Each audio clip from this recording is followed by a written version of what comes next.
Hello, welcome back to another video, people. Welcome back to the YouTube channel. And yeah, welcome back to another random match reaction. Make sure you're smashing the likes. Make sure you're subscribing if you are new. We're trying to reach 1K before the end of the season, people. And yeah, Liverpool just about beat Everton in the end. I don't know about you guys, yeah, but so far, these games straight away after the international break have been absolutely awful in terms of quality in general. I know, like, that's been the Premier League this season, but it's become even worse since everyone's come back from international duty. I get people were like, oh no, maybe everyone's rusty and stuff, but it's like everyone's forgotten how to play the game. I had that double screen with Brighton Aston Villa. That was an all right game. It was all right. That was 3-0, but yeah, we'll talk about that another time. But with Liverpool Everton, Liverpool always find a way, man. They always find a way. I didn't actually think they were going to score. I legit thought it was going to end 0-0, but it feels like no matter what, like, unless it's the one very occasional game, like the loss against Forest at Anfield earlier this season and the loss against Crystal Palace earlier last season, it feels like apart from the occasional one, they always find a way at Anfield in the Premier League. Always.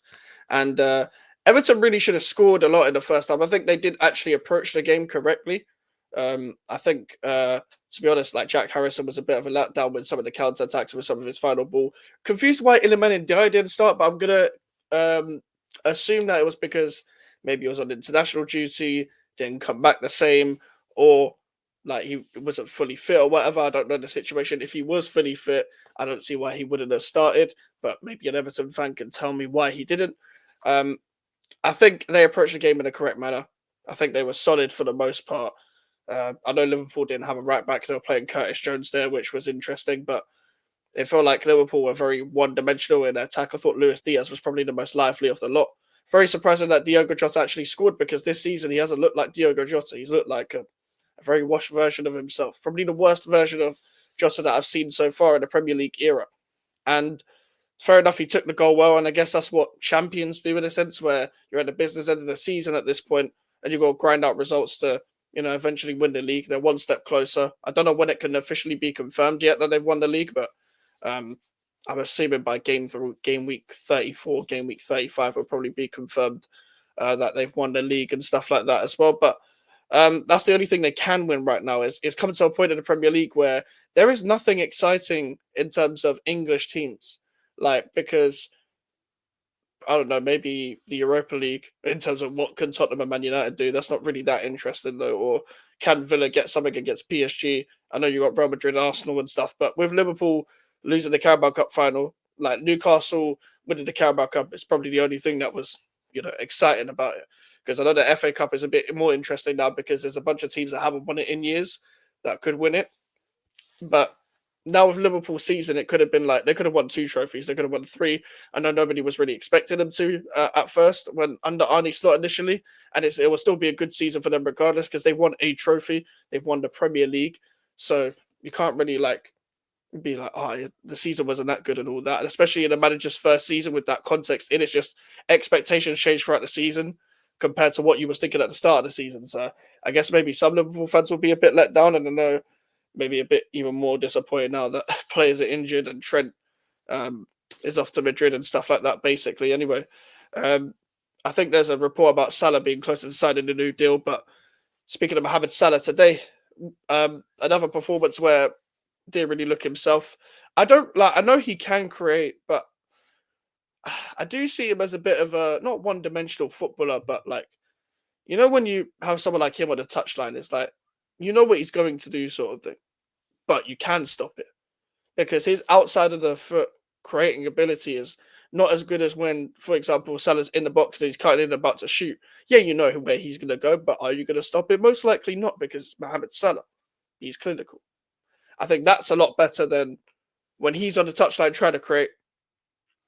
And I know they ain't got much choice, and that's how they play. They play with like a fullback making a third man run, etc. And with Curtis Jones playing, I understood their approach in terms of some of the way their players were occupying certain spaces and stuff like that as well. But I don't know, man. I don't know. For me, I feel like Liverpool just they look like they want the season to end almost as well. It feels like they just put the Premier League trophy in the bag sort of approach, and then just get on with it because their players look tired. I mean, they kind of looked the way I thought they would look at this part of the season. The only difference now is that I thought like a City would be up there with them to like overtake them and stuff, because they even looked like then, like back in the start of the season, even when they were doing well, I was thinking they still need to sign players regardless. They still need to sign players regardless. They need to sign players even more. Now that the summer's coming up, we don't know what Arsenal are going to do with a new director of football. Arteta said that they're going to have a new summer, so they might be in another title challenge. Man City uh, are more likely going to try and completely overhaul their squad. Um, so it's gonna be interesting to see what Liverpool do. But I do think if Liverpool don't invest, and Arsenal do, let's say, and Man City do, then they can potentially be slipping to a third. But there's no point thinking of next season, because in the present day, at this current moment in time, they are getting over the line. I With Everton, they could have had a red card as well with Tarkowski. Tarkowski could have been sent off. I was quite surprised that didn't get reviewed.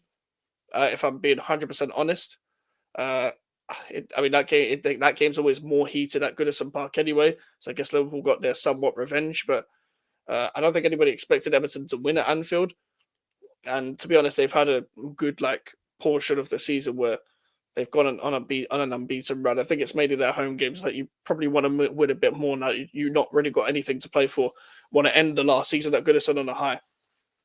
So when it comes to all of that, you can't really take too much to heart. You're at a point where you're in a bit of a not limbo, but like a bit of a thing where it's like we'll just take any game as it comes. We can relax a bit. We can see who, like, they've got a new ownership as well.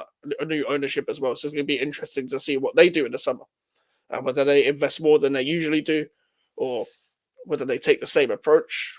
How much control is Moyes going to have? Is he going to not be stubborn and let a director of football kind of take, the reins and stuff like that as well? Is he going to go do what he usually does and, be a bit more controlling within the transfer strategy as well? All of this is very interesting to look at, which is why I'm interested to see what Everton do going forward. And Sky Sports are running out of ways of saying Jared Branthwaite is linked with the move away and stuff like that as well. His agent is doing overtime when it comes to leaking stuff to the press and stuff. So maybe they'll have a bit of money from maybe if he goes, but I don't really know what his suitors would be. I don't really know who's going to go in for him. The only club I can think of is Manchester United, just because they've previously been interested. But I'm not saying that nobody would take him, but who is demanding a left-footed centre-back right now and that is willing to pay over the odds because this guy's a young English talent? That's what I'm more interested in. That's just me, though. That's just me. Because Jared Branthwaite's a good player.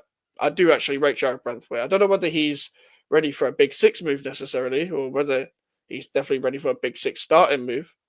But we will see. It's going to be interesting to see how Liverpool handle the contract situations as well. With obviously Trent's definitely going, but obviously Salah might be staying, but we're also with Van Dijk as well. I want to see what happens with that. I'm going to assume that Van Dijk and Salah stay. I'm going to assume that Alisson maybe leaves next summer, or like he is going to leave this summer because Mamadashvili's coming in, and I don't know, maybe him or Kelleher both leave. Maybe they both leave. I don't know. We will see in the summer sort of thing. But this season kind of needs to end for everyone. I think mutually we could agree on that. Make sure to leave a like on the video. Make sure to subscribe if you're new. Social medias are in the description if you want to follow me, and the email for the inquiries. We're trying to reach 1K before the end of the season. And yeah, I'll see you guys tomorrow. Take care and peace.